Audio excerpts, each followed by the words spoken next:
ईर्ष्या, जलन, द्वेष, ये हमारे सबसे बड़े शत्रु हैं। क्यों? क्योंकि हमारे सबसे बड़े शत्रु वो होते हैं जो हमें सबसे अधिक हानि पहुंचाएं, और हमारी सबसे बड़ी हानि होती है समय की हानि।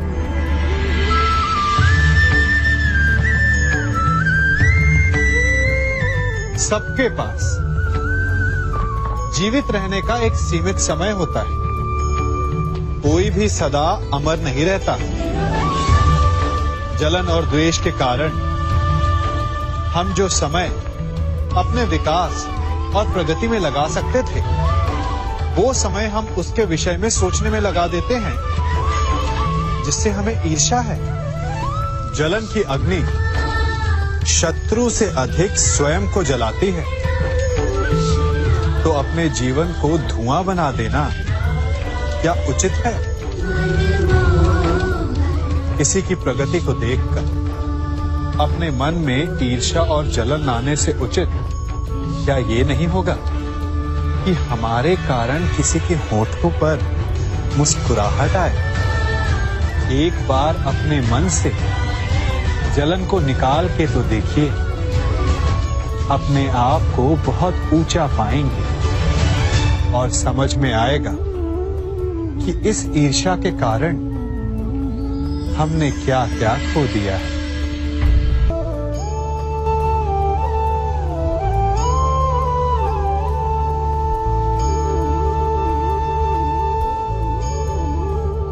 विश्वास ये केवल शब्द नहीं, ये वो नींव है जिस पर मनुष्य का जीवन टिका हुआ है।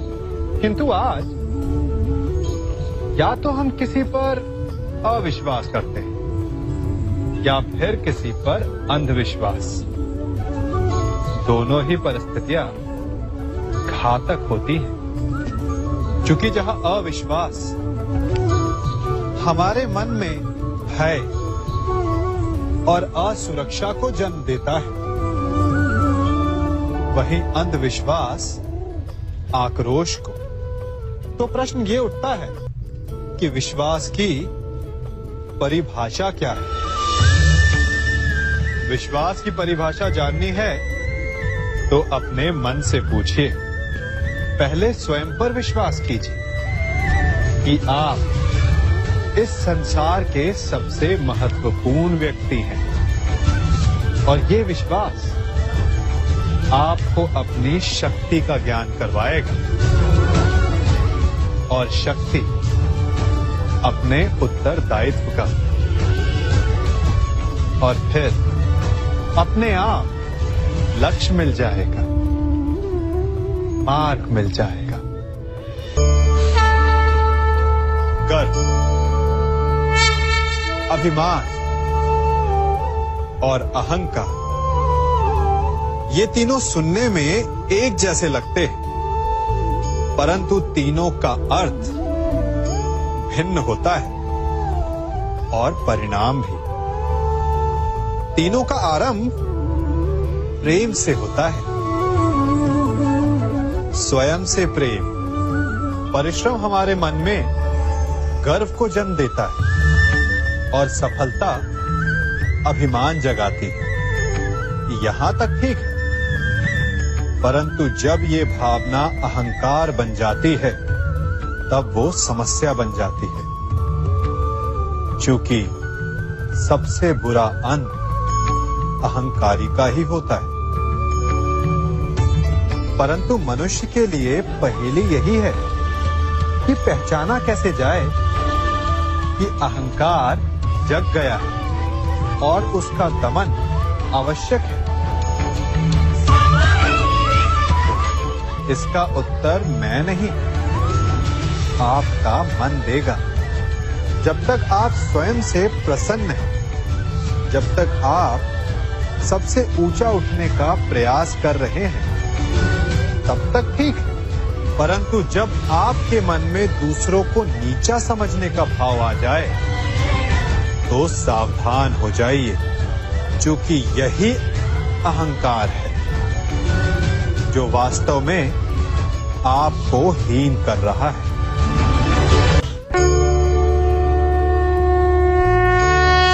मनुष्य का मन स्वभाव से ही चंचल होता है।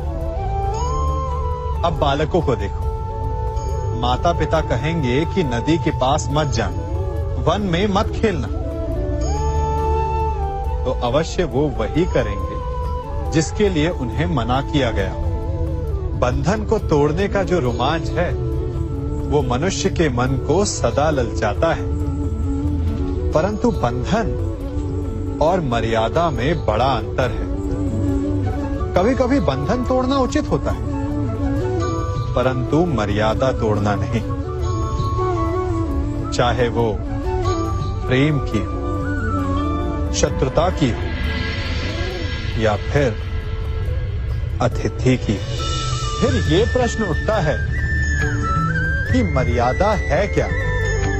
हमें कैसे भान हो कि किस सीमा को हमें पार नहीं करना चाहिए? जैसा व्यवहार आप किसी दूसरे से अपने लिए चाहते हैं, वास्तविकता में वही आपकी भी मर्यादा है। जो सीमा आप किसी दूसरे को पार नहीं करने देना चाहते, वही सीमा आपकी भी है। जिस दिन से आप अपने मन से ये प्रश्न करना प्रारंभ कर देंगे, तब से ना आपसे कोई मर्यादा भंग होगी, ना ही कोई अपराध होगा। कदाचित इसीलिए कहा जाता है कि जब आपका मन नियंत्रण में हो, तो आपके हृदय के साथ साथ ईश्वर आपके मन में भी वास करता है। जिससे आप अपनी मर्यादा का प्रश्न पूछोगे, तो वो कभी अनुचित उत्तर नहीं देता।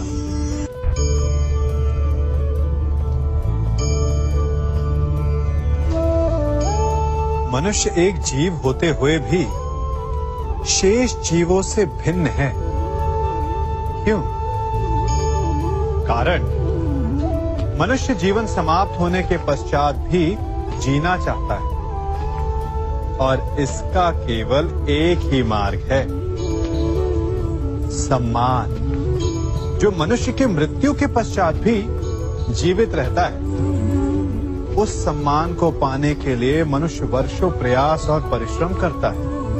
और ऐसे में शत्रु के लिए सबसे सरल लक्ष्य बन जाता है आपका सम्मान। हम अपने शत्रु का अपमान करके उसके वर्षों से कमाए सम्मान को छिन्न भिन्न कर देना चाहते हैं, परंतु कर्म करने से पूर्व परिणाम पर एक बार विचार अवश्य कर लीजिएगा। वर्षों से संचित शत्रु के मान को भंग करके आपको संतोष अवश्य मिल सकता है, परंतु वो शत्रु अपने जीवन के शेष हर पल को उस अपमान के प्रति उत्तर में लगा देता है। इसीलिए सावधान रहें। किसी का अपमान करना स्वयं आपके लिए भी हानिकारक सिद्ध हो सकता है।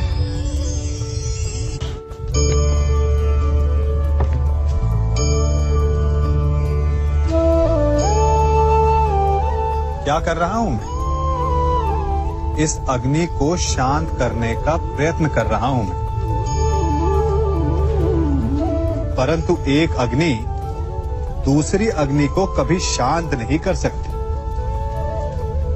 वो उसे और अधिक प्रज्वलित ही करती है। अपमान से जन्म लेने वाली अग्नि का प्रतिकार प्रतिशोध नहीं हो सकता, क्योंकि प्रतिशोध की अग्नि अपमान की अग्नि से अधिक प्रचंड होती है। तो उसका त्राण क्या है? उत्तर चाहिए? मैं दिखाता हूं।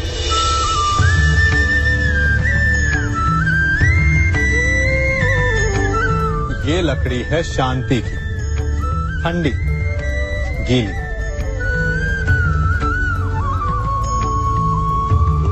अपमान की अग्नि से त्राण पाने का मार्ग प्रतिशोध नहीं, शांति है, स्वयं का विकास। अपने आप को इतना बड़ा बना लो कि आपका शत्रु आपका अपमान करने का प्रयास ही ना कर पाए। अन्यथा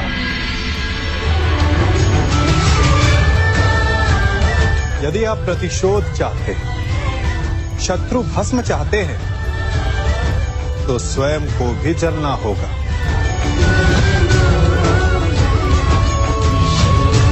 क्योंकि प्रतिशोध की अग्नि स्वयं को भी जलाती है, और ऐसा आप कदापि नहीं चाहेंगे, है ना?